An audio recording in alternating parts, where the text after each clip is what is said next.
Cześć, moi drodzy Polacy przyjaciele. Jestem Karla, Meksykanka, która mieszka w Polsce. I dzisiaj odpowiem Wam o temacie, który często pyta mnie znajomi w Polsce, która uczy hiszpańskiego.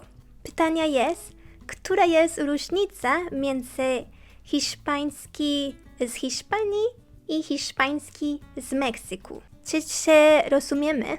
Będę czytać dużo o ten film, bo nie chcę robić błąd. Jest kompleks słownictwo dla mnie, ok?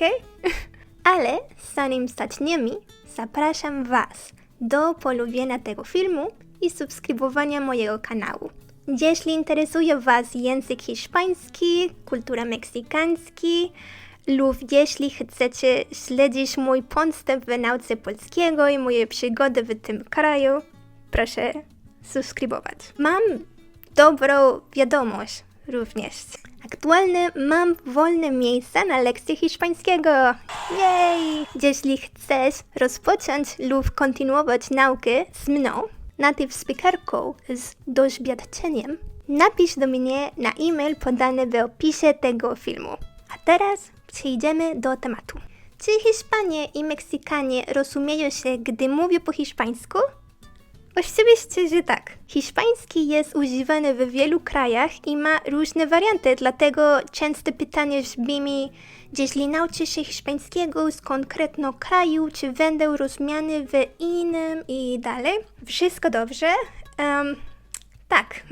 Język pozostaje ten sam, jedynie wzbogacony przez kulturę i historię każdego regionu. Oczywiście istnieją różnice w wymowie, przez co czasem trzeba się bardziej skupić na tym, co mówi rozmówca, ale nie wpływa to znacząco na komunikację.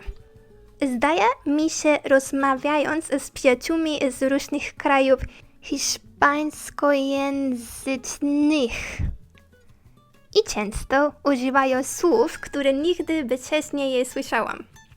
To bardzo ciekawe i zabawne doświadczenie. Dziś skupię na różnicy między Hiszpanią i Meksyk.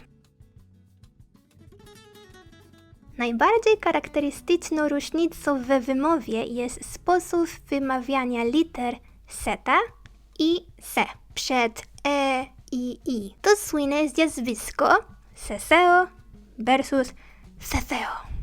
W Hiszpanii litery zeta i c są wymawiane jak angielski w Meksyku nie mamy tego dźwięku. Zawsze wymawiamy je jak s.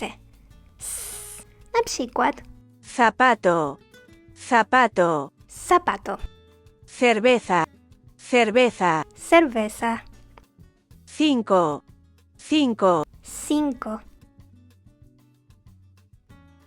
Moim zdaniem największa i najciekawsza różnica to słownictwo. W Meksyku mamy inne nazwy dla wielu codziennych rzeczy. Na przykład ordenador, computadora, sumo, jugo, mobil, celular, patata, papa. Ponadto w meksykańskiej odmianie hiszpańskiego znajdziemy wiele słów pochodzących z języka náhuatl, co odzwierciedla nasze bogate dziedzictwo kulturowe. Niektóre z tych słów stały się międzynarodowe, na przykład tomat, tomate, aguacate, aguacate, czokolad, czokolate, chicle, chicle, a inne są bardziej charakterystyczne dla Meksyku, na przykład popot, popote, pajita, papalot, papalote, kometa, cuat, cuate, amigo. Co jeszcze zauważysz, rozmawiając z Hiszpanami i Meksykanami? W Meksyku nie używamy ziomka vosotros. Przypomnij sobie ziomki osobowe we hiszpańskim. Yo, tú, él, ella, nosotros, vosotros, ustedes, ellos. W Hiszpanii vosotros używa się w sytuacjach nieformalnych, a ustedes we formalnych. W Meksyku zawsze używamy ustedes, niezależnie od kontekstu, zarówno wobec znajomych, jak i osób starszych. Co ciekawe, mamy też formalnie usted w liczbie pojedynczej, które używamy w oficjalnych sytuacjach. Podsumowanie, ustedes może być nieformalne, a usted jest formalny w Meksyku. I używamy tylko w formalnych sytuacjach, ale ustedes zawsze, codziennie. Interesujące, nie? Muy confuso. Inne różnice, że mamy hiszpański z Hiszpanii i hiszpański z Meksyku w gramatyki jest, że w hiszpański z Hiszpanii używa często presente perfecto.